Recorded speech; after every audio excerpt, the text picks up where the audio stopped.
I got an air fryer recently, and it's might be like, I don't know. I don't think anything has ever had more of a positive impact on my life. What have you been making in there? You name it. I made wings, I made salmon, I made pork chops, chicken cutlets. You can do anything in it. It's really something, it's quite a machine. And I'm really digging it. So it took me a while, but Teddy didn't undersell it. I think he did undersell it, actually, because it's quite the little thing that. What's the thing that Teddy uses all the time that he says like he's a big time cook? The air fryer. Not the air fryer. There's the other thing where he says he always makes pulled pork in it. Oh, and his slow cooker. Yeah. Slow cooker is literally like idiot proof. Bro, you put it in as soon as you wake up in the morning. If you want to make something nice, you just put it in the morning and let it sit for the day. He thinks that he's fucking like Rachel Ray or Paula Dean. If he was outside, if he was outside smoking the meats, then we'd be talking. I'm like, oh, that takes some skill. I want to see him get a smoker. Paula Dean. What, you didn't like Paula Dean? Did she do something? Are you being serious? Yeah. That's actually hilarious. Yeah. Yeah, no, go Google Paula Dean. It'll probably come up first search result.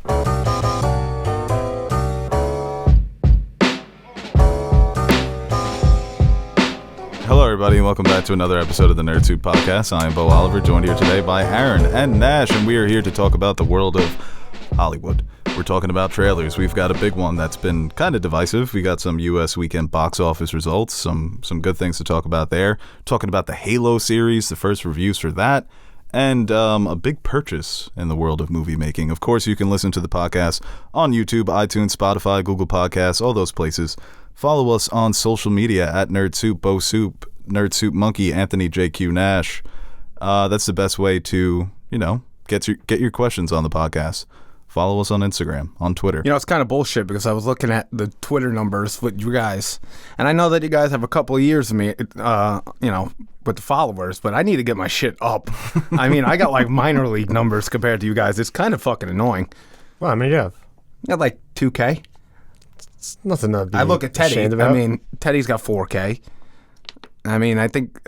Well, Bo, you made your Twitter, like your particular Twitter. Yeah, I think that I made that in the summer of the pandemic. Yeah, and you fucking whatchamacallit. I think your numbers are over mine already. And Really? you forget about it. Yeah. My numbers are weak. I need to get them up. People follow me, please. It's weird because you're probably the most active on Twitter. Yeah, I have my pulse. But you dip your toes in too many Twitters. Yeah. You're on Gambling gambling sports. Twitter, sports Twitter, politics Twitter, Jack of all trades. F1 Twitter. I mean, Are you getting into F1 lately? I feel like no. Okay. I mean, that's a good nap sport, but no. It's hilarious how as soon as gambling got legalized, the popularity for all these other sports just shot through the roof. Oh yeah. My cousin texted me the other day, Cam. He's like, I hate to admit it, but I just got up at 7 a.m. to watch a Formula One race. Oh my God. I bet Wisconsin yesterday. I don't know if they're good or bad. I just saw like they're the 3 seed going against 11. I'm like, oh, they're only minus 190. Sure. Well, why not? They lost. So, shout out St. Peter's. Yeah, that's been impressive, season. Yeah. dude. I saw such a funny video.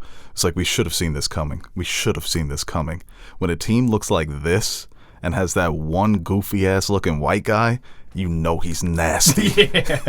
Yeah, that's it. All the time with the mustaches, man. All the They're time. in the Sweet 16 now, right? Yeah. I haven't watched any March Madness, dude. I just can't get into it anymore. They've taken the stars out of... It's not their fault. Maybe it is, but the stars just don't go to college anymore. I couldn't tell you who the best player in the NCAA. Chet Holmgreen, right? Yeah, he's going to be Bust. him. I called him a boss the other day. I've only seen Benchero. highlights of him.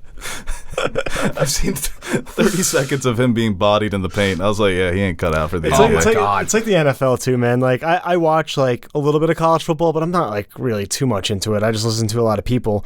But it's like, who's the safety that they want the Jets to draft? Kyle Hamilton. I'm like, God, this guy sucks. I have no idea who he is. Never seen him play. I'm just like, well, first of all, safety at 4, no siree. Yeah. Can't do it. And I'm just like, he's a bust. And it was funny too, just real quick. I want this other guy that I've never seen play. Yeah, I want an him to offensive draft lineman him. in particular that you definitely are not watching. But I saw that Kyle Hamilton had the second slowest run time out of any of all the safeties at the combine. I don't want this guy. He's too slow, this and that. But, like... I'm back on him, actually. Are you? I like a good slow safety. Ugh, yeah, well, we already learned our lesson with that. We're going to get yelled at for talking about sports, so... Yeah, I think it's like if the Knicks don't take in this year's draft the best available point guard, I obviously don't know who he is. But if they don't at least take that position, I will be furious. That's the thing. I have no knowledge. Because every time the Knicks pass on a point guard from like the 10 to 15 range, it ends up being like Donovan Mitchell or Jamal Murray or whoever else all-star that ends up peaking when nobody else saw it. Well, then when they do take a point guard, it's fucking Frank Ntilikina. I have no evidence to support this, but I feel like I just like I'm able to pick up on somebody. Just like their vibes they give off. So you're a fucking scout now. No, because I don't watch him, but I'm just like, he's going to be good. Yeah, that was your whole RG3 Andrew Luck decision. You were just like, just don't like RG3. No, I think because Andrew Luck was just obviously talked about like the next Peyton Manning, so I'm like, okay, I guess it's going to be the next Peyton Manning. But like someone like Quinton Williams, no idea. I'm like, yo, he's going to be a fucking stud when we drafted him. Hey man, I thought Ronaldo Bulkman got the short stick. He's an incredible offensive rebounder. All right, let's get to the first story here. Whoever out there knows who Ronaldo Bulkman is, just please comment. Because just Ronaldo Bulkman. Yeah. Still waiting for Jordan Hill to pan out. Next to Amari Stoudemire. Miss Marvel, first trailer for this. This has been very divisive on the internet, of course. A lot of these Marvel shows now that are being released are not necessarily splitting fans, but it's not universally beloved as it used to be in Phase 1, 2, and 3. Phase 4 is off to a rocky start. I think we can all say that. But this trailer, like I said, I don't know. I watched it. I've read the Miss Marvel comic, so it's a story that I have been excited to see in live action. Some of the changes do worry me a bit, but this is going to work as a coming-of-age story, just like all other good coming-of-age stories. If it's funny, if the characters are charming, if it has something unique and relatable to say about being that age in high school, you know, having to deal with the boyfriends and the real friends and the superheroes, right? Like we all do, and the superpowers.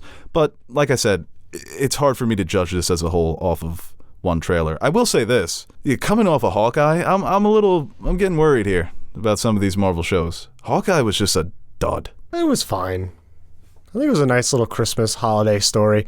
This, like you said, I think the coming of age aspects, I mean, we've seen it done time and time again, but and even within the MCU, but I don't think it's ever been like the sole focus where we can actually get a full fleshed out type of story that we can in this, with this, like in a series format. And it does have some things a little bit different from what we've seen in Marvel with like the imagination of this character and things of that nature. And obviously we might get some Brie Larson cameos because that's how Miss Marvel, like that's her, that's who she looks up to as Captain Marvel. That's where her name derives from. So I think there can be some ways to make it creative and something different, but I don't think the trailer like blew me away by any means. I'm excited for it, but I'm just gonna kind of wait and see and watch it and see if I like it then. Because what was one of the bigger changes people didn't like with her powers? Like she doesn't stretch. Isn't that like one of her main things, the stretching power? But I heard somebody talk about how like they don't want it to be too derivative of like Mr. Fantastic or something like that. So I guess that makes sense, but I don't like that at all because the way she uses her powers, it is a bit different. Mm-hmm. And it's from the perspective of a kid. So Mr. Fantastic is obviously an adult, so you would imagine that he would have a better time being able to grapple with the power of being a superhero. So, but when it's a kid, it's different because you're a bit more reckless. So the way that she uses her powers in the comics, it's funny. It's funny to see her struggle, the things that she manages to do. But I do agree with that criticism because she's just becoming another energy projection hero. Yeah. It's becoming kind of the standard for a lot of these characters where their powers are more unique in the comics, and it's not like they're so hard to do. Being on a television budget, I guess it is hard to do that sort of stretchy CGI consistently, but it's just becoming kind of lazy, where that's just the fallback for all these characters, where if their powers will cost too much, or if they're just a little bit too weird and not as accessible, I guess. But for the Fantastic Four, I mean, if they're changing a character to make way for Mr. Fantastic. I don't know how to feel about that. The Fantastic Four, they haven't had a movie since it's been 15 years. Oh, no, well, they did the dog shit Fan Four stick, and that was horrible. So the last taste we got, Ms. Marvel could be a character that you push it to the front of your universe if this is well received. So to make changes for a property that's not even out yet, I don't know if that's the best route. Is she the youngest? That's not confirmed. Is she going to be the youngest hero we've seen so far? Yeah, I guess at this point. Well, the Runaways, that is canon, right? I don't think so. There's no baby There's no baby superheroes. Boss Baby. Yeah, Boss Baby. Boss Baby, but that's it. There's got to be a Baby Yoda? baby character in Marvel Like a straight up, like, that has superpowers. I don't They know. were throwing Farts, everything at the walls. superhero powers. I don't know. Well, the baby from Incredibles. Jack, yeah. Jack, yeah. That's a bad baby. Yeah, speaking of actually being a jack of all trades on Twitter, I actually Going back to that conversation wait, we were speaking just of- that I having. made up, the nickname that I gave myself. But outside looking in, at anybody that listens to this channel knows I'm not a superhero person. But I do like to get your perspective on these things. I so. actually did watch the trailer even before you told me to watch it. By the way, I'll pat myself on the back. Again, I've never gotten Teddy to do that in 4 years, so congratulations. He watches everything, not You on can his lead own. a horse to water, but Yeah, with him he'll drown. Can't make him watch a trailer. Yeah, you can't watch. Yeah, come back and he's fucking drowning. Yeah, his head is in the water, drowning. It's like Peter Griffin drowning in his soup. Yeah. Just outside looking in, I did watch it, and I guess it goes back to what Aaron said, that you could see someone or see something and see like, yeah, that's gonna be good, or oh yeah, that's gonna suck. I think it looked horrible. And then, like, reading the comments, a lot of people, like, the perspective that I got, people were just not happy with this trailer, and it just does not look like it's gonna be good. But It is certainly not the best trailer I've ever seen. Like, I don't want to be mean from somebody outside looking in. Yeah, this is not the trailer you want to show them to get into superhero content. Yeah, I was if like, somebody what the tells you fuck? I'm not the biggest superhero fan, they're kind of the same, they're a bit derivative of each other. Well, here, check this out. Check out this Miss Marvel trailer. Yeah. It doesn't really hit you that way, but there have been plenty of, we've said it a million times on this podcast, bad trailers for great shows, great trailers for terrible shows. So let's wait for trailer number 2. Like I said, the story has so much appeal. The comic is so good, dude. It's about a girl who's, like I said, just trying to live her life as a normal teenager, and she's dealing with, I think that a lot of us deal with this, the pressure from her parents to embrace her religion. It just so happens that she's a Muslim American, so it puts a different spin on it. You get the perspective of a Muslim American teenager, but dealing with universal teenage themes that any American can watch and look at and say, yeah, I've been there. So that's why I think the story has so much appeal.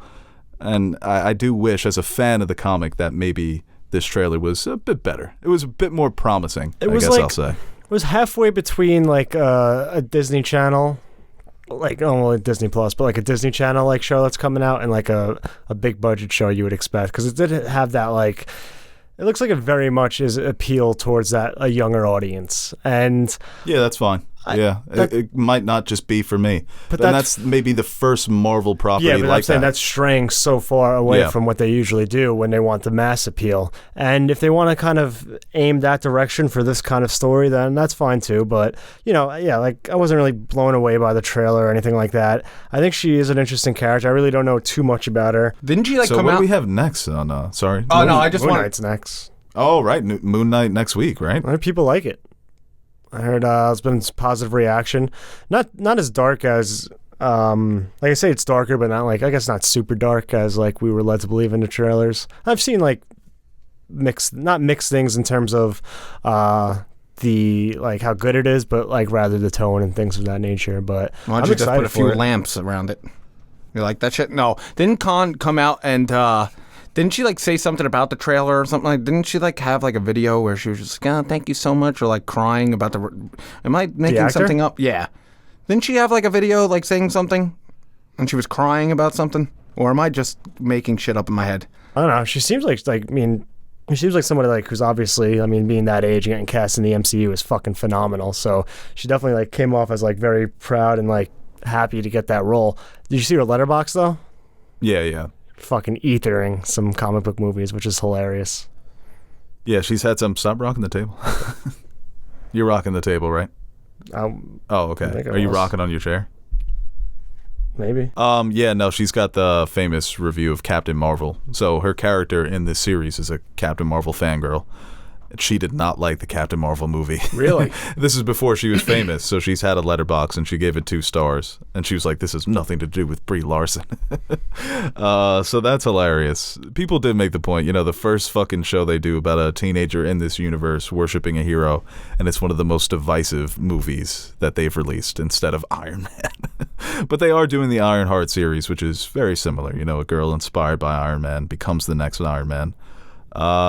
Yeah, so we'll just have to wait and see. Moon Knight is next. Apparently Morbius is getting terrible reviews. Oh my! No way. Yeah, bad. No. Real bad. How? I've heard people say it's one of the worst movies of all time. Oh, what? I mean, You're kidding.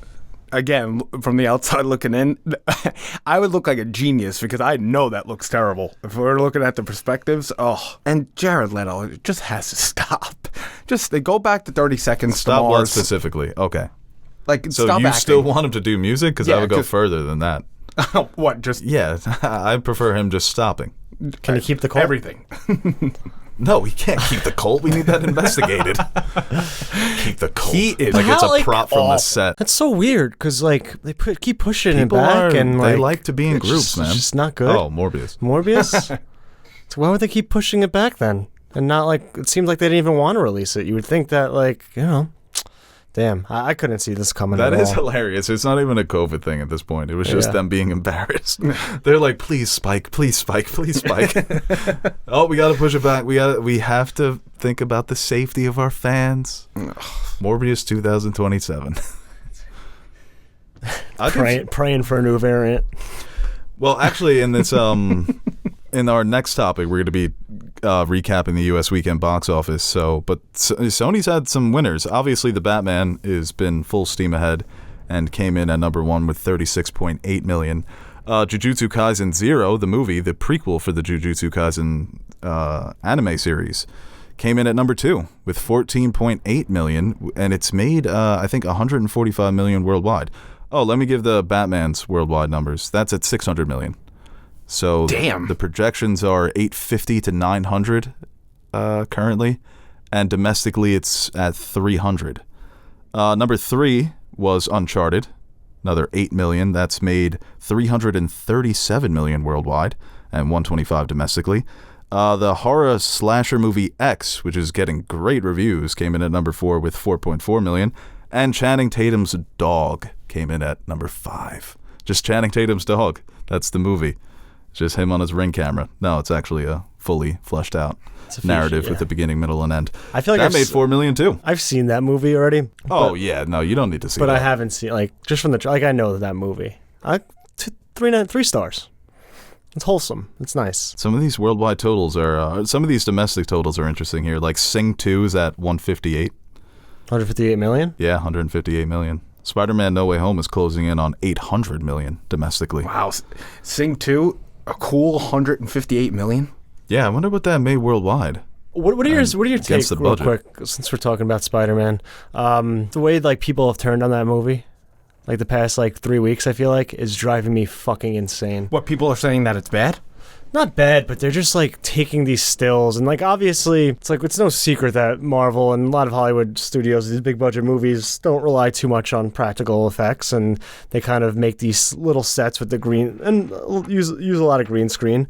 But I don't know, I feel like people are just overreacting and just crying about every single little thing that it's not fun anymore. It's annoying. You know how it is. If something is really good and everybody says it's really good, you're going to find that group of people that just love the shit on the people. I think it's a good movie and I really enjoyed it and it's fun for what it is, but no one's expecting it to be fucking Spielberg or anything as far as high art cinema. It's fucking Spider-Man No Way Home. I don't know No, but some of the green screens, some of the compositions of those movies, a lot of people have taken it too far, definitely. Exactly, yeah, sure. Obviously it's not ideal. I think it's more of an something we wanna MCU see, thing but- than it is more of a Spider-Man thing, and it's just the easiest target right now. And it's just this overly I don't know. I feel like it's just overboard and this gatekeeping. It's like, because No Way Home is the more popular than any type of quote unquote cinema that you enjoy and that which we enjoy also, doesn't mean you have to constantly fucking bring this movie down because you don't like its over reliance on green screen. That's the problem, though, Aaron. You're enjoying it too much, and people want to see you miserable.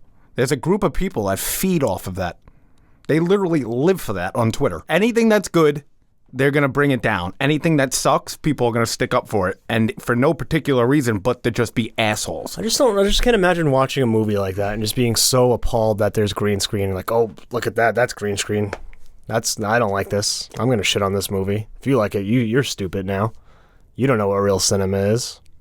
It's so fucking annoying. Yeah, as much as I do like that movie, Marvel does really need to be careful, though, about their over-reliance on the green screen and the way that they're pumping out these movies, because it is becoming, it's not only the cookie-cutter formula, but it's like an assembly line where the movies aren't being fleshed out as much as they can. You hear about the way that they write these scripts.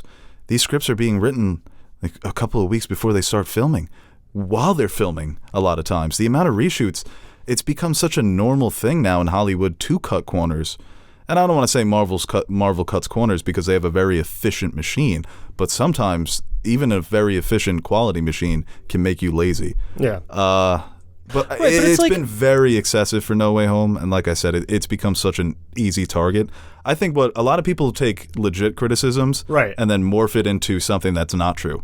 Like, oh, this movie was lazily made, and it's a disgrace to cinema, and it proves that everyone's stupid because Flash Thompson doesn't look that great in front of that CGI screen, which he doesn't.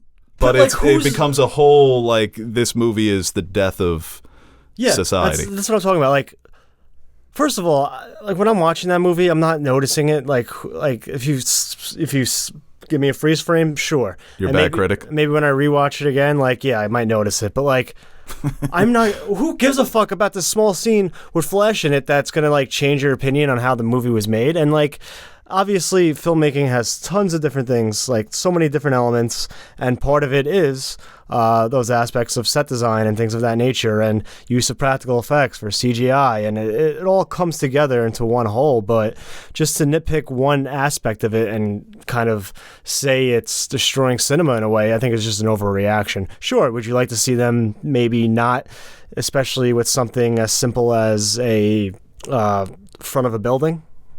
Yeah, maybe, but also, I don't think it's that big of a deal when it comes to a Marvel movie or a Spider-Man. Batman's also not doing it any favors because that's a movie that was intentionally directed where you could just see the attention to detail for every scene, where they made just a conscious effort to let the camera play such a big role in how the story is told. And that's why you consider Batman a better shot and better looking film than Spider-Man. That doesn't mean Spider-Man is bad at all. All right, well, with that news, let's move on to another big budgeted movie starring Tom Holland. Just wanted to talk about the success of Uncharted. Last week, the CEO of Sony sent out a company-wide email calling Uncharted their next blockbuster franchise. It's made $330 million worldwide, so it's been profitable, and it keeps making money. Week to week, domestically, people seem to really be embracing Tom Holland as one of the biggest movie stars in the world, because it's time and time again now, well, a couple of wins outside of Spider-Man that he's had. So it's been impressive, man. The movie's not good, in my opinion. Obviously, I didn't like it. I don't think you guys didn't see Uncharted, right? I did not. You didn't, nor did I play the video you didn't game. Run out to see that? No. Mark Wahlberg's in it. Oh, so you saw it, right? What? You saw it then, right? No. Me saying Mark Wahlberg has two implications for all of us. That means he's running. That means I'm staying home. I'll tell you what. What was Mark Wahlberg's first movie he was ever in? I think I do know this answer. That's why I'm asking the question. I'll just say Boogie Nights, but I know it's not right. I think is that right? What about Basketball Diaries? Was that his first movie? Maybe. That's what I were young there. Yeah. What a fucking incredible movie. No, well, I didn't run out to see Uncharted because I never played the video game, so it's not something that I would like to play the game first and then Renaissance Man was before the Basketball Diaries. Oh. One was Good Vibrations. Come on. Feel it. Not seeing it. Vibrations. What a fucking jam. Oh, that's his song? I Yeah. thought that was a movie he did. Oh, You never heard Good Vibrations? I've probably heard it if you've played it, yeah. Oh, that song slaps. I mean, I don't know music from Mark Wahlberg and Eddie Murphy. I wants to party all the time, party all the time. No, but that was like a big song. That was like a smash hit. Yeah. Was it a smash hit? Yes, Smash hit. And didn't Go give me some chart numbers and we'll talk. I'll tell you if it was a smash hit or didn't not. he who was the artist that he went in he made a bet that he can make like a hit song like that. And he wrote like in like the album when it came out, like I told you I could do it, bitch, or something like that, or motherfucker, you owe me this money.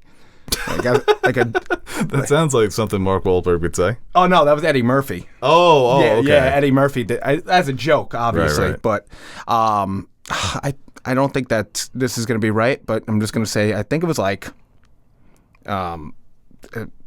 Rick James or somebody like that. Okay. Someone long. But that song's great. That song is very good. Peak position #1 in the U.S. Billboard Hot 100. Wow. That's a smash hit. Yeah. I didn't want to give Mark Wahlberg smash hit without verifying it. There are certain people that if I like them, I'll give them the benefit of the doubt. Not him. I wanted chart position. This country, man. We've been fucked for a while. Let's move on to the next story here. Halo Season 1 reviews are officially in, and most critics seem to be satisfied with the first couple of episodes that they've watched. I read that the Halo series has always made an effort to stay connected throughout the franchise, that it is one big story being told in the same universe, similar to Star Wars and the MCU. But this show is taking the completely different approach by just rebooting the continuity, a reimagining of that Halo lore, starting with the original Master Chief. I know that much about the first game, but like I said, a lot of reviews seem to be complimenting those changes and other changes that they've made to the lore to more appropriately fit television. And I'm always saying this with video game adaptations or whatever adaptation it is, you need to make the best version of that story for television. Also, these reviews are talking about that the budget is pretty impressive, just how it looks, that it looks big, there's a lot of spectacle, maybe not the best choreographed action. So these anecdotes of these reviews have me more excited than I was yesterday. Are you going to get Paramount Plus? I'd do a free trial for this. That's what I was thinking. Maybe I'll have a go at a free trial. Run the first 3 episodes. Master something like Chief. that. What a fucking name.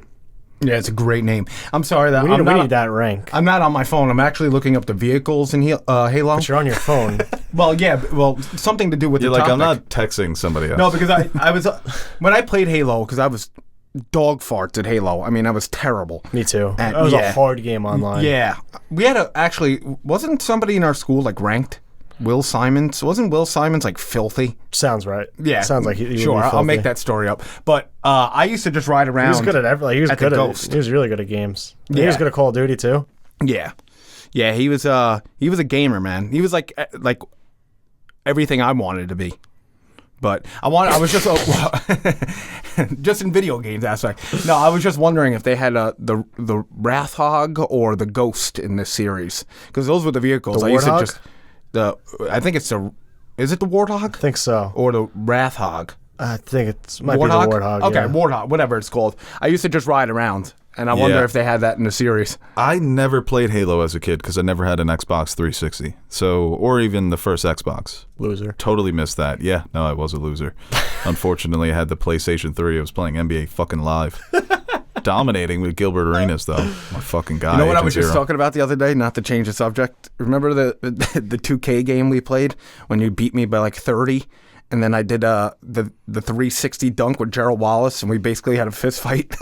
Yeah, you just got up, I got and up and started screamed at screaming my in face. your face, And, and he just fucking laid no, me we just out. started fighting. Yeah, That- very funny. It's a funny guy story. Yeah, that is. yeah. And then Teddy and our other friend Mike just looked at each other and just started fighting too. Like, they had nothing to do No with beef. it. No, Yeah, beef whatsoever. Yeah. They're like, oh, these two are fighting. Yeah, Might might as well It just was us just two. a very masculine room. Yeah. But Well, that's kind of what Halo for me represents. When I think back on Halo, it's a bunch of 10, 11, and 12-year-olds acting like douchebags. I think of Mountain Dew cursing at each Code other. Red. Yeah, Mountain Dew, Oh, that's a good one, Doritos, too. Rob Napoli for some reason. Shout out Rob Napoli. That kid used to Holy shit. love playing Halo. But it does have that necessity. Even for somebody who didn't play it, Yeah. it's still such a big thing from my childhood, just, its presence because of how big it was. It was Call of Duty before Call of Duty. But I think that this, has potential because of the namesake, that you're going to bring in more of the kind of 18 to 25 or even, now 25 to 34-year-olds who grew up on these games. You're going to get that interest off the bat. Now, do you keep those people? That's a whole entirely different discussion. That's going to come down to the quality of the show. Yeah, I think it's just a little too late. If that kind of makes sense. I wish they would have did the show. Right. Maybe it is too late for a lot of people's childhood dreams of watching a Halo show. Right. But the lore for me, what I know about the lore is good enough to bring over a more mature audience if it's done well. People who don't even know anything about Halo, they can watch this unfold and say, oh, wow, those games had a little bit of a story here. Or they'll probably say, oh, they've changed the games and added a story or some shit like that, if it's good. But yeah, you think that maybe it's like Floyd and Pacquiao. It's cool to see it happen, but it's 10 years too late. Yeah, it should have happened when... Yeah, I know the new Halo just came out, but the buzz for it really just wasn't back in the day. If you were good at Halo, you were cool. It needs on the video game side of things, I feel like this happened with Call of Duty as well, where at a certain point, no one cared that there's a new Call of Duty coming out. And I feel like the Warzone really revived Call of Duty to a... Oh, yeah. And with Halo, they never really just got that. It just kind of seemed to be slowly dwindling. But, I mean, nostalgia's a hell of a thing. I'm sure there are tons of Halo fans who maybe if they even stop playing the video games... Well, the new Halo is huge. Yeah. The new Halo, I think, could be that warfare type of game. So it's good timing on that front, where the latest Halo has been... a kind of step in the right direction for the gaming series. I mean, but we'll have to see. We've talked about it ad nauseum now, with video games and just how television lends so much better to tell those type of stories. So they can get deep into this world. There's a ton there to get into. And you don't have to keep it super close to the video games, but I think there is a story there that you can follow. And I'm sure a lot of fans like myself, who's not a huge Halo fan, if I see a needle alert, I'm going to be like, oh, that's pretty cool. I remember that. Yeah. Like I said, too, if you were good at that game, you were fucking cool. You were the man. I was just this, not that much has changed, but I was this, fat moron that, You know who's definitely good at that game? Nick Dossetti. Because that guy used to be nice at Call of Duty. Was he? Yeah. He was legit, dude. I can't see him being good at video games. Nick Dossetti, Yeah. really? No, he's a great gamer. Yeah, no, I know he doesn't have that you look. put all this respect on Will Simon. You don't even know about the Dossetti brothers. Willie Symes was the man, though. I mean, he Why are we was giving these freaking freaks yeah, we shouldn't even give these Yeah. kids a recollection. Let's just move on to the next story here. That'll be a good shout out. Yeah, he's a good dude, though. I don't know about that. He seems like his Facebook page could be a little dicey. Let's move on here to Amazon buys MGM Studios. We have another streaming service getting in the game. Well, they've been in the game. They're just kind of making some roster moves here. So with purchasing MGM, it's not official. I think European regulators have signed off on it, but American regulators haven't. I guess old Sleepy Joe, it's sitting on his desk. I was just about to say. No, I don't want to take shots at Joe, but cancel the student debt. So MGM Studios, they're famous for, obviously their biggest property would be Legally Blonde. I think after that, it's probably the James Bond franchise. Oh yeah, obviously.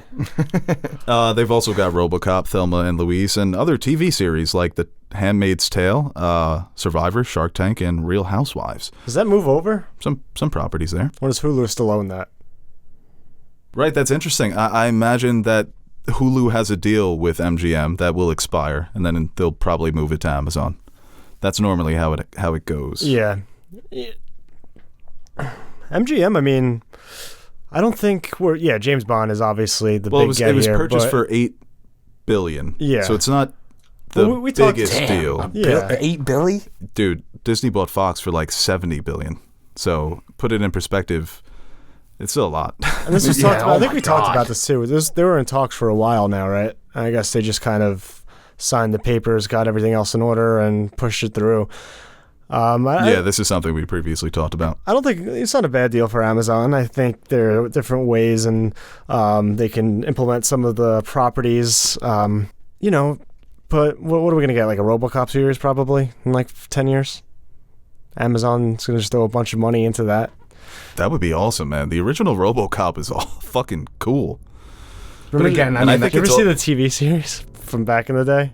No. They already tried to make a RoboCop TV series. Look it up. Look up some clips from that. I think you'll actually get a kick out of it. I'm sure it's like, this is awesome. Yeah, if it's goofy fun, that could be something fun to watch on YouTube. What is deer knees? What? Is deer knees not good? You never heard the term deer knees? No. Or well, yeah, when a deer's first born, it wobbles. Chuck Knobloch at the fucking at second base. Yeah, exactly. You're gonna hit me with like a D's nuts joke. No. Very upset. Yeah, because you looked kind of standoffish. I thought you were like trapping me into something. No, I would never do that. RoboCop had a great discourse that went viral a few weeks back where somebody criticized it as copaganda. And everyone was like, it's amazing how people Soulja Boy once said, "Watch me crank that RoboCop." So, I think he wrote the original RoboCop, actually. But I mean, to he make was it cranking everything. He's cranking that Soulja Boy, that Superman, and cranking that RoboCop. it's like, It probably means something else. yeah, you might be careful because you never know what anything means anymore. No, that shit just sounds hard. Crank that RoboCop. Yeah. I'd like it better if it made no sense and it wasn't anything. It's just, I'm cranking that RoboCop. Like, hell yeah, Soulja Boy. Sounds like something little B would say. That's why I like Future, because Future always be saying shit that sounds so philosophical. Just means nothing. He's like, your man was depressed, now my mind's back on. I was like, Damn. He's like, I'll play the Game of the Thrones with you. Dude, He just says shit. And I'm just like, Yeah, you just bop. yeah. let me rap you to that real fast. It's Shakespeare, like, write that down. You see Pusha T's McDonald's diss track? That is actually hilarious, yeah. I love that. But he wrote the original jingle for I'm Lovin' It. Yeah. And they never paid him. So now he did a deal with Arby's, and he dropped a McDonald's diss track.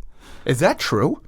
That's very true. No, it probably seems that's about the time that Clips got big, right? I think their first album's 2004, so 2000. Grinding. Yeah. That used to be my shit. I fucking love that album, man. Yeah. I never knew that. Someone said like Pusha T's the only person who can drop a Coke reference in a Arby's head. That's so fucking funny. That man is the prince of Coke rap. I listen to Diet Coke like I'm some drug dealer.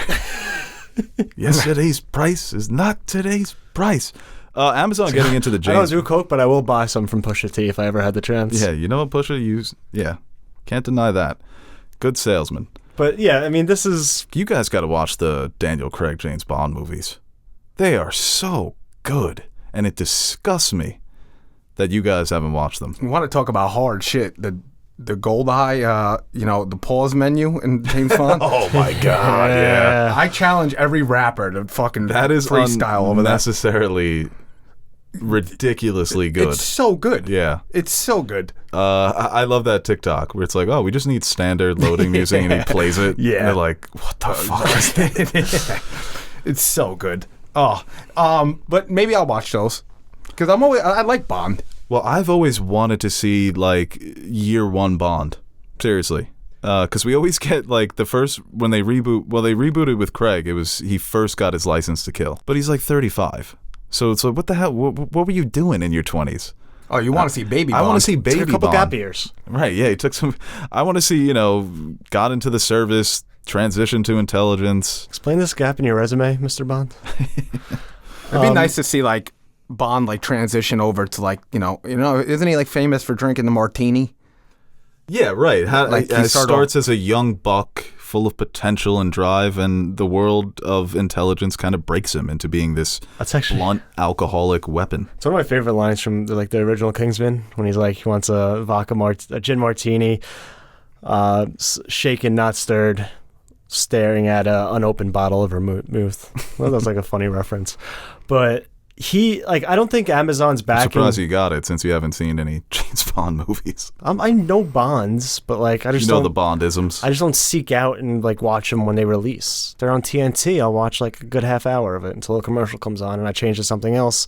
And then the Jokers are about to do a hilarious prank and I can't switch back. That's how most of my TV watching goes. You're not a big Impractical Jokers fan? That just hurts me. That sounds like a terrible few hours. But do you think Amazon's backing's gonna like change anything? Because they already get enough. Like, there's never been any restriction when it comes to the budget on a James Bond movie because they know they are just gonna make that back and make a profit on it. Dude, No Time to Die for a movie that dropped in the middle of the pandemic. Made like $800 million, right? Yeah, it was close to $800 million. Amazon's got money, you know. But I don't see them being like, oh, now Amazon, now we're gonna get like a crazy version of Bond we've never seen because they have never been afraid to pour money into I think those. what they could do is open up the Bond universe because that's what the Craig movies have kind of teased. They've kept more of a continuity within the reboot, more so than the other versions of Bond, played by different actors. So I think maybe if Amazon does reboot it now, after No Time to Die, that they can do a 007 prequel. They could do a series on some of these other characters. They can get into some of the other 00s, ideas that have been established by Ian Fleming and now the movies. So I think maybe there's more possibility of them widening the Bond universe, but the quality comes down to the Broccoli family. You know, they run a tight ship. Everything has to run through them. Who's going to play Bond? Who's going to write it? Who's going to direct it? They've managed to keep that sort of creative control.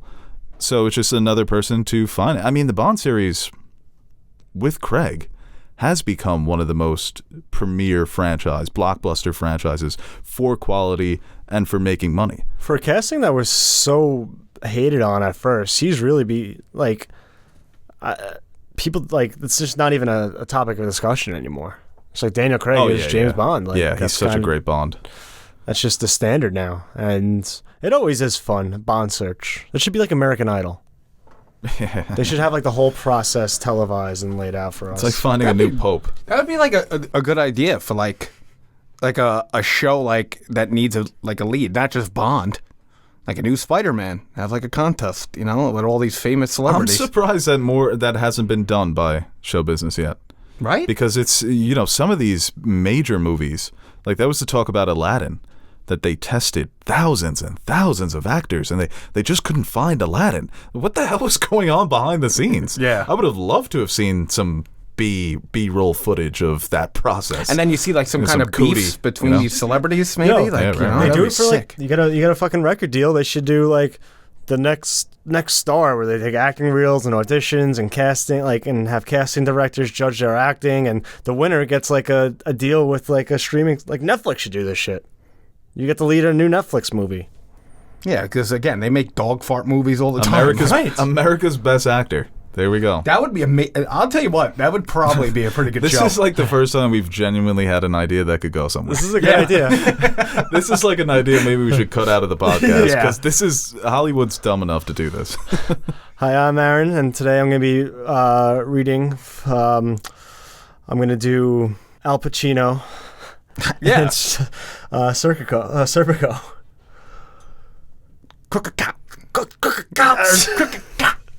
Yeah, that would be like. Is that a joke from Always Sunny? It is. They actually say Al Pacino's Serpico? Or is that you just threw that in? Well, he pretends to be him. Charlie He pretends to be Al Pacino from Serpico? Yeah.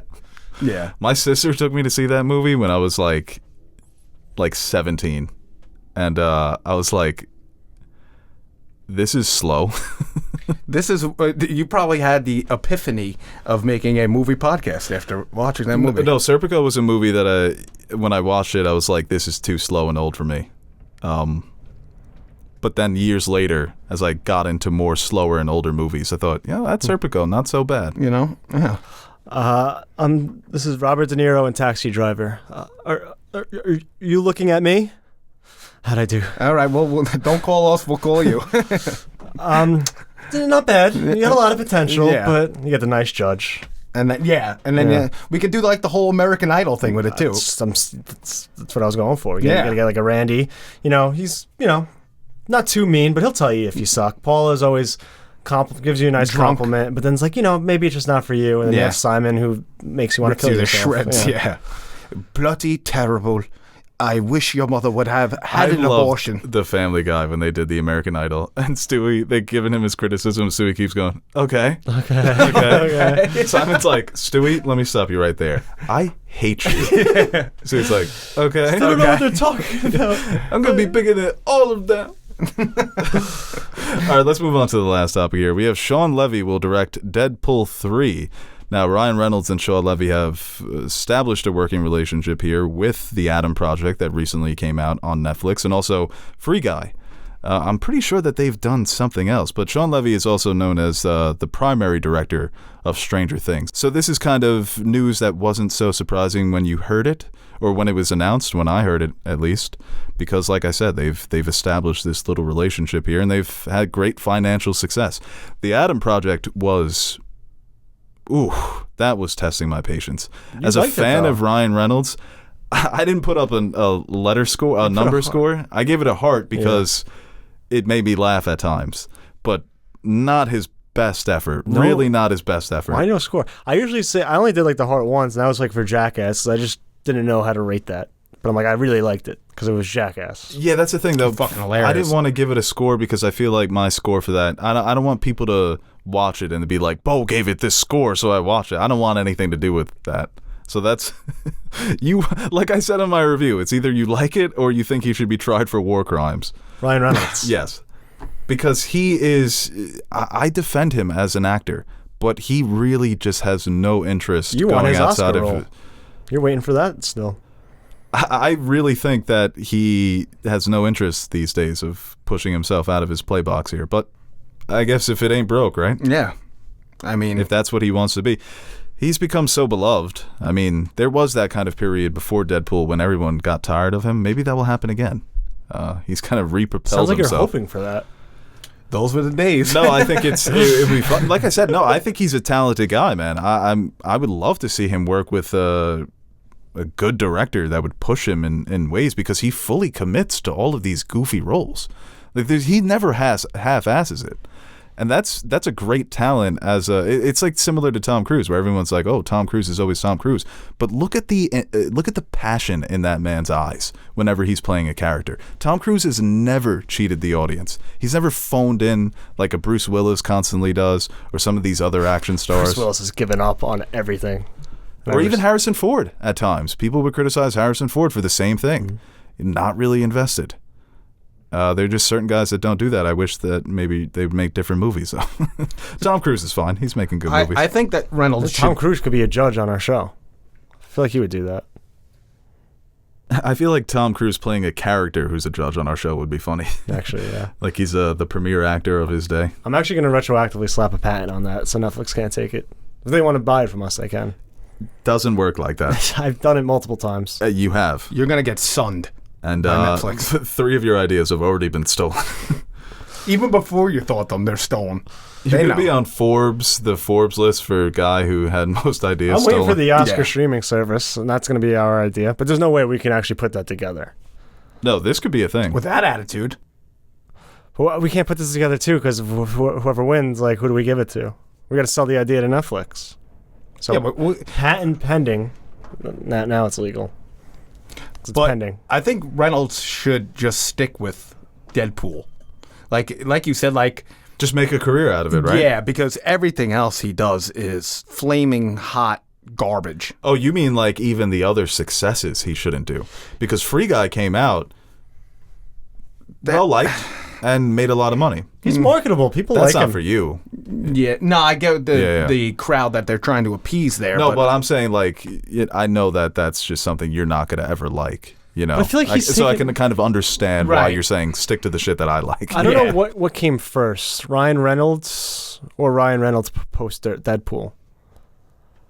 Or that was always him, but it just lended so well to the character that now when we see him, like, we kind of just think, oh, he's doing the Deadpool shtick, or like he's kind of like, you know, he's the funny Hollywood guy, but also say fuck. No, it's way more Ryan Reynolds came first, and he just so happened to be the perfect guy for it. Because even when you watch him in X-Men Wolverine Origins, it's the same exact character. I mean, the only thing that changed was that they sewed his mouth shut, but the way he quips, fast talking, charismatic. It's still the same guy. And that's what he did in all those romantic comedies, right? Just Friends, that's his character. He's just a quippy asshole. Waiting? No. Great movie. Great. I mean, it's a little strong, but No, I'm saying it's a Comedy Central classic. It's a classic. I should say that. Yes. A Comedy Central classic. Just Friends is actually a really good movie too. Not a Turner classic, but that's a movie with what's his name? The guy, the accepted guy. Justin Long? Justin Long, and their waiters, with they fuck with the food, and they do okay. they do the bat wing with their balls. Yeah, or the brain. That's right. like the big one. Okay. Yeah, that Joe Napoleon took that move, right? Yeah, I think he took it a little too literal. But I think Waiting for a lot of people was the first Ryan Reynolds movie they saw, maybe. Was that his first gig? Not his first gig, but like big time role. What was Ryan Reynolds' first gig? I'm not entirely sure. That up. Yeah, you look that up. Let's move to fan questions. Okay.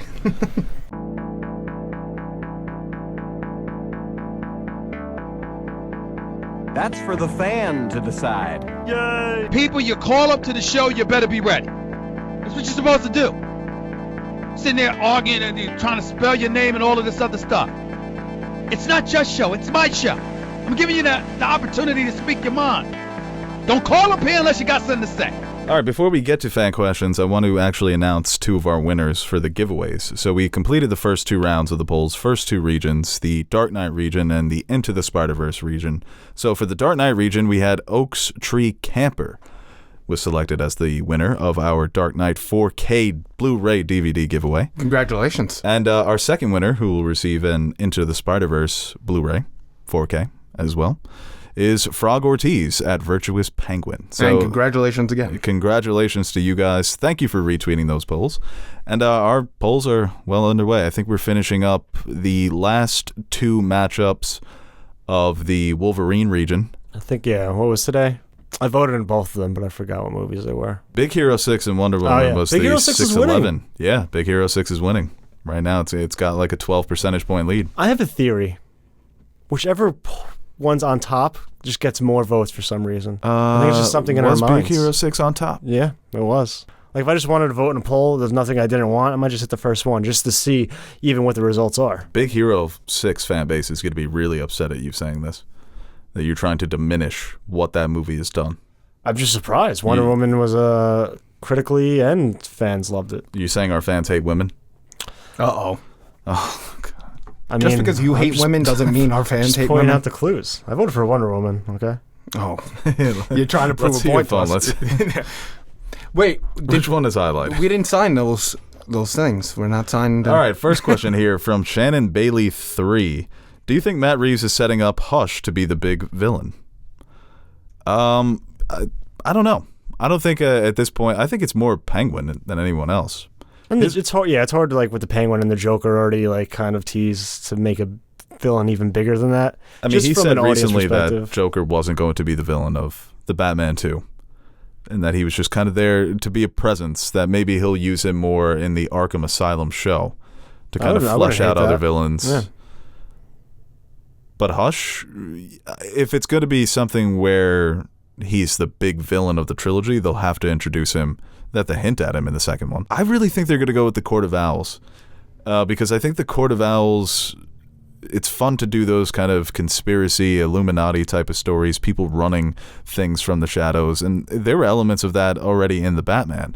But Falcone has a line that he says to Batman where it made people think that they were hinting at the Court of Owls being a presence in this universe. They look so fucking scary. Right. The way they talk is scary. It's an eerie, unsettling type of villainous presence. So that to me makes way more sense, that you bring in the Court of Owls and then maybe you do something big with the Joker in movie 3. I think Pattinson will be down to do movies beyond just a trilogy. I don't think this stops at 3. And it looks like it's going to make a pretty nice profit here, so. Wouldn't it be smart for Matt Reeves to actually establish his own villain, like in his films? So, like, not make up his own? No, like kind of like you said, like the Joker and the Penguin are like the big ones. Like, wouldn't it be smart to get like a Court of the Owls, like someone from me? I don't know what that is. Oh, you're saying go in the different direction rather than someone that everybody like knows. A quote unquote establish your own villain for the Batman, like a new villain to make more popular. Right, and I think with Riddler, even though we've seen Riddler on the big screen and everyone knows the Jim Carrey performance. What'd you say? You're saying that weird. Everyone knows the Riddler from the Jim Carrey performance. It was a very iconic Riddler. Are you getting Jim Carrey like what he does in Bruce Almighty? What he does in No, Steve nailing Carell? all the syllables. Like He makes fun of me for saying Riddler instead of Riddler. It's not just me, actually. The internet actually makes fun of you about that. He's like, wait. No, I looked it up. It is 3 syllables, according to Google. Riddler. Yeah, but they're a temperature. Do you say temperature? You I'm say trying to be fancy. You say Wednesday? What is that supposed to be? Wednesday? When I'm trying to spell it. Same. Yeah, no, I do. When I try to spell it, I say in my head Wednesday. What the hell? Okay. So the Riddler was a character who a lot of people viewed as a joke because of Batman Forever. That's when he's in Batman Forever, right? Yeah. I get Batman Forever and Batman Robin confused. People wanted to see him updated for the modern day, and that's exactly what they did. They put a new spin on him, and now he's become such an icon in a new way. He already was. The Rogues Gallery, they're all basically A-listers, if you want to call them that. But some of them aren't. So Court of the Owls, I think, is a great opportunity for them to introduce a new villainous presence in Gotham and make them icons. Yeah. What's the best case of somebody taking... I mean, there's been like with Heroes, with Guardians of the Galaxy, what they did for those characters, but like taking a villain and making them like... Oh, the Batman animated series, Mr. Freeze. Yeah. That origin story to this day is now kind of what everyone sees as the definitive origin story for Mr. Freeze. Mm-hmm. You can say in a lot of ways the Iron Man too, like, but that just... Oh, like a hero? As a hero, but I'm saying for a villain. Because that does change the way, like Nash said, like if you establish a Huss, Hugo Strange, Court of Owls into the next Batman film and it's fucking amazing and you get people to deliver great performances and it just becomes so synonymous with Batman and this Pattinson's Batman, then you're going to see comics about that character, more appearances in an animated show. Like it's going to take on a life of its own and just amplify the popularity of that character to a degree that it probably wasn't before.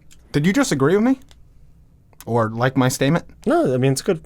Yeah, it's a good point. Well, I think a lot of people So like the have... fucking Peacemaker, like all the time, shit happens like that. Like we were talking about, like, oh, should we get a Peacemaker comic at Comic-Con in case the show takes off and the character becomes immensely popular?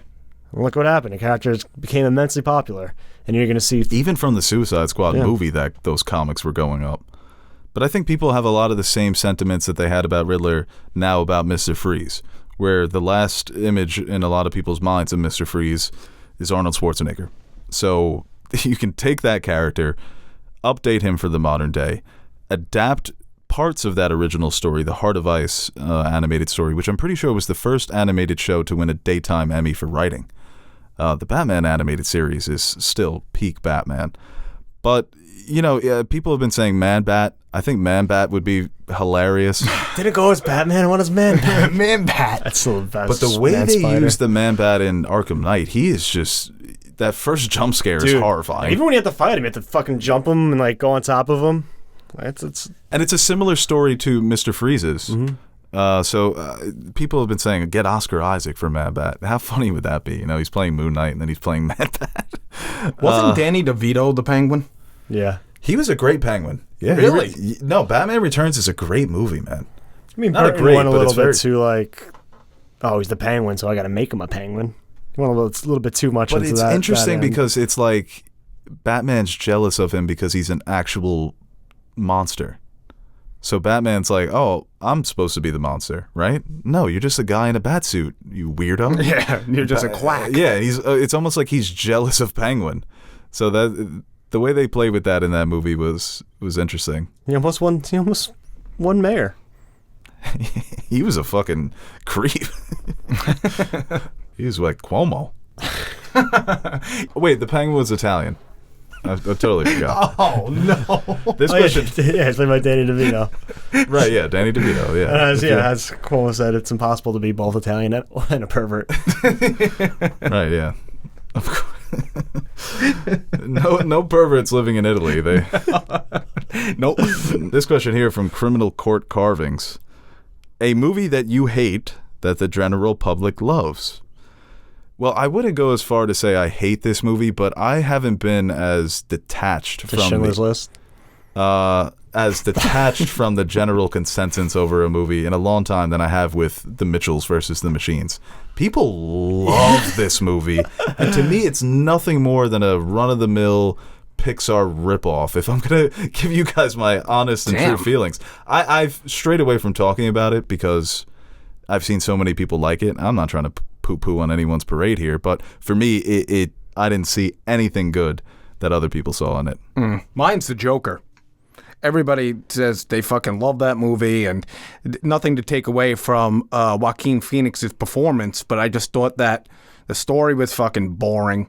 The acting around him was garbage. I just thought the movie was overhyped, and yeah, I think the performance was amazing from him, but everybody loves this fucking movie like it's the greatest thing in the world, and I guess, again, not being a superhero fan, maybe I just don't have that emotional attachment to it, but I don't think it's as beloved as you think. There's a lot of people who don't really like it that much. Oh, well, they were stroking the Joker when it came out. No, but there's a lot of people that definitely share your thoughts. Yeah, okay. I would say most people still like it because I think it was such a hit with general audiences. There's a lot of people on film Twitter who don't like it because they think that it's just a ripoff of better movies. Right. That it's pretending to be deep. It's not actually this deep piece of art. So no, I just for it to there's a lot of film Twitter too. A lot of pretending to be deep. I know. Yeah, there is meanings that are not there. No, I just it went up for like Picture of the Year though, right? Oh yeah. Yeah. No, So I just that was a stacked year too, man. 2019. Just like for it to even be there, I like another one that I thought I didn't hate, but I thought people, well, actually no, everybody seemed to have the same opinion as me. Never mind. Don't look Which up. one? Okay. That was one where people, but that's another one that went up for picture. Like, how is that going up for Picture of the Year? Won best original screenplay last week. I forgot what awards was that? That's baffling. The Guild? Yeah, I don't remember. Was it the Guild? It was one or another. Yeah, one of those stupid award shows. But yeah, I don't know if I like. I'm trying to think. I think there are definitely movies I don't really like. I don't know, like just some that come to mind, like Power of the Dog. I thought it was fine, but like I don't think it's like Best Picture worthy at all. That's just more recent here. Oh, what's up there, Sam Elliott? Yeah, I share his opinions 100%. Cool. I think he's 100% correct in his assessment of them. No, I just didn't like. I still like the movie, but I just didn't see like. Cold. I didn't leave from that being like Best Picture. Yes, I was like, oh, that was a good movie. But, I feel like you don't hate any movies. I try. I definitely movies piss me off. I watched Phantom Menace again for like recently, and like usually like. You're gonna hate on Phantom Menace? How original! No, I'm just saying like in my Letterboxd movie, like I used to go from like nostalgia. I liked it when I was a kid. There are cool elements. I was just sitting there watching it. I'm like, I hate this. I think it finally hit me. The nostalgia finally wore off with that. I can't wait to watch Attack on Clones because I already hate that movie. So, Attack of the Clones. They don't attack the clones. The clones are doing the attacking. Attack on Clones. It's not That's Attack gonna on be the Titan. I movie. don't get it. They're attacking the Titans. Same thing. What's on? Just sounds cool. It does sound Yeah. fucking badass. It's like Jujutsu Kaisen. Most animes, they get translated into English, but they're like, nah, Jujutsu Kaisen just sounds so fucking hard. We just keep that in Japanese and make them learn that. Come to us, boy. I'm trying to think of a movie I absolutely despise that people love. The Lost Daughter is one that more recently, I didn't particularly like that movie at all, but people actually really did. You know what movie Scream 5. There you go. Oh, yeah. But I'm kind of like, I don't know. You were a little too hard on it. I think I You was. feel bad about it. There's That's all one right. movie I don't that think it's good at all, but I think maybe I was a little too harsh. Perhaps I judged You give it it too one harshly. star, right? I'll probably bump that up to like maybe a 2.5 Wow. if I ever rewatch it. We talked Aaron into bumping his review into a 1.5 stars. There's one movie that I absolutely despised to absolutely loving after. Has that ever happened to you? I feel like this is the only movie it's ever happened with me. Yeah, oh yeah, definitely. Like, hate it to the point where I'm like, I want to watch it all the time. Because there is one movie in mind that I did that. I usually don't flip-flop. When I don't like it, and I'll What is watch it? Manchester by the Sea. That's an interesting one. Because Why did you hate it the first time? I hated it because that was a movie that everybody loved. Oh, you know what movie I hated that everybody loved? And I know that you hate me for saying Roma. Hated Roma. Oh, I remember that. Right, Roma right. was a movie I hated. But Manchester by the Sea, when I first saw You're it. also not alone in the Roma thing. There's not as many when it comes to Roma as Joker. But there are a lot of people who have made the same complaints about Roma, where it's, just because it's slow, it's supposed to be good. Yeah. And- I'm supposed to I'll tell you like what- it because... I think of like best shot films like in the past like decade or so. Roma's like at the top of my list. I'm still like blown away by. I thought you were going to say Venom, Let There Be Carnage. People like Venom. I fucking hate that movie. I'll pick that. There are Venom fans out there. I do still like Venom, the first movie. But I love Manchester by the Sea now, so I was wrong. Right, so you didn't like it because it was... I just thought everybody was liking it because it was crazy depressing. So I was like, what's the fucking point in liking this movie? But then I went in there just with like, all right, let me give this another chance, kind of like clean slate. Fuck movie, awesome. From the score to, Casey Affleck's, acting and just, Lucas Hedges is great. Yeah. Lucas Hedges. Even what's his face? You Michelle say Williams? Lucas Hedges is disappearing? Yeah, where's he been? Michelle Williams, man, that performance. I mean, Lucas Hedges, I think he's an indie darling. When, they compared him a bit to Chalamet, they went head to head with some of these indie movies. Chalamet's the next Leo, man. Lucas Hedges is not that. Lucas Hedges, I think, could be the next... Owen Wilson. Jesse Plemons. No, but sort of like almost maybe if he does manage to break through in one of these mainstream... I'm sure he's gotten offers. I think he's just avoiding them. He's kind of just moving at his own pace here. What was the last movie he was in? Or like big, like I think good wasn't he movie? in something last year? Could have swore he was in something. I would hope so. I know Boy Erased, but that was like 4 years ago. Chalamet really is great. Oh, last year he wasn't in anything. He's coming up in a movie called Shirley. A movie about Shirley Temples. Surely it's going to be an A24 movie, right? His last big movie was probably Honey Boy. Honey Boy. Manchester by the Sea was pretty incredible. Oh, that movie's great. Are there movies you won't rewatch because they're just so too sad or depressing? Oh yeah, all the time, man. All the time.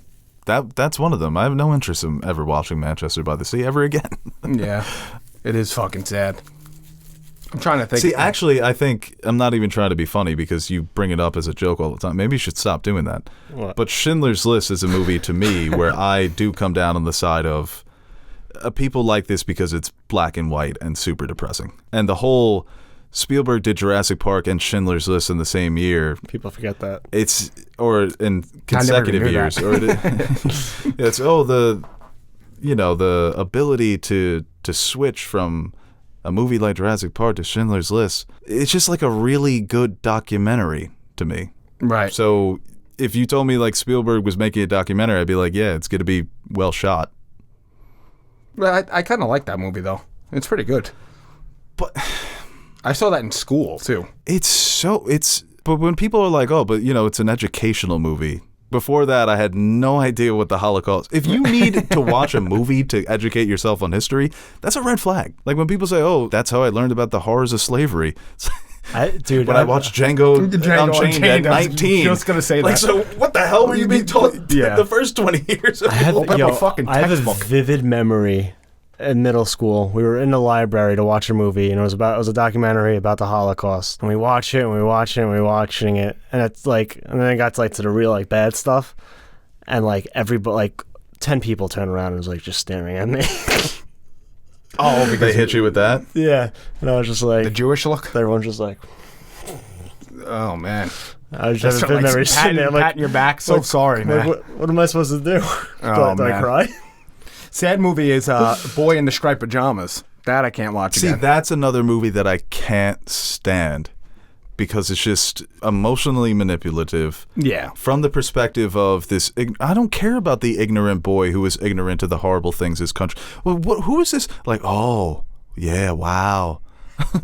What lessons am I supposed to learn from the boy with the straight? You'll be surprised, man. Some people watch a movie and like get introduced to a certain issue, and like that's like what they say. Like, I mean, I think Don't Look Up is an extreme example because it's just so on the nose, and like everybody knows about like global warming, and I think has an opinion on it. Never heard of it. Earth is heating up, man. Oh, cool.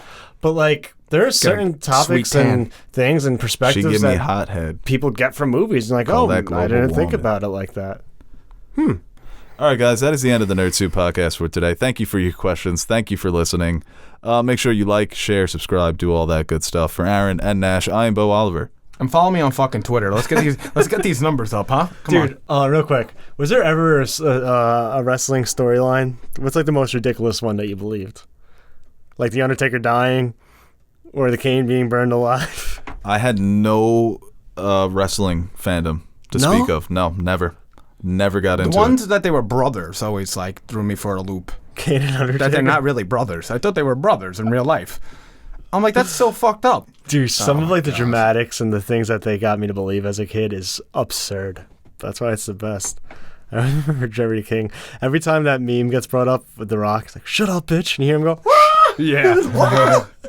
There was a one that I keep reposting, and the girl lifting up her shirt, and you thought that he was having a heart attack. Just, oh my God! He's freaking out. You know what's been my favorite 2-minute screaming clip is when SpongeBob gives the fish too many ice cubes, and you what? Yeah. Oh my God. That's been my favorite one. You what? That's such a good one, bro.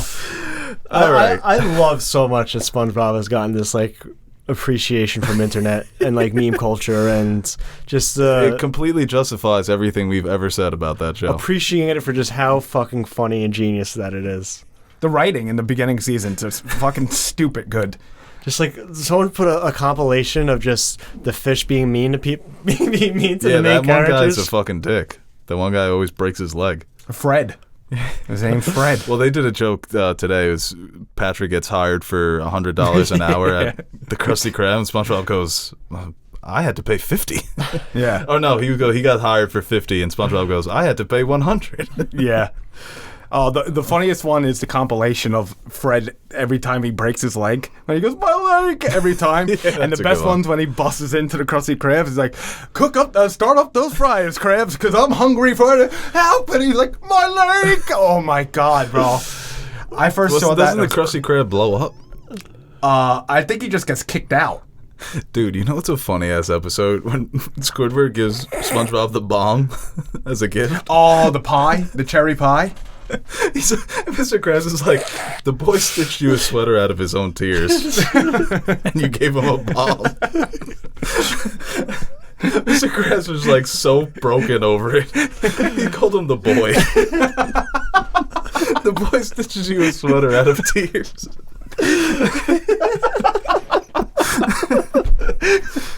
Squidward felt so bad. Oh, it's fucking amazing, That is dude. it's so funny too because he tries to save him, but at the end he builds the wall in between. It's like watching this sunset, me, you, and this 10-foot brick wall you built between us.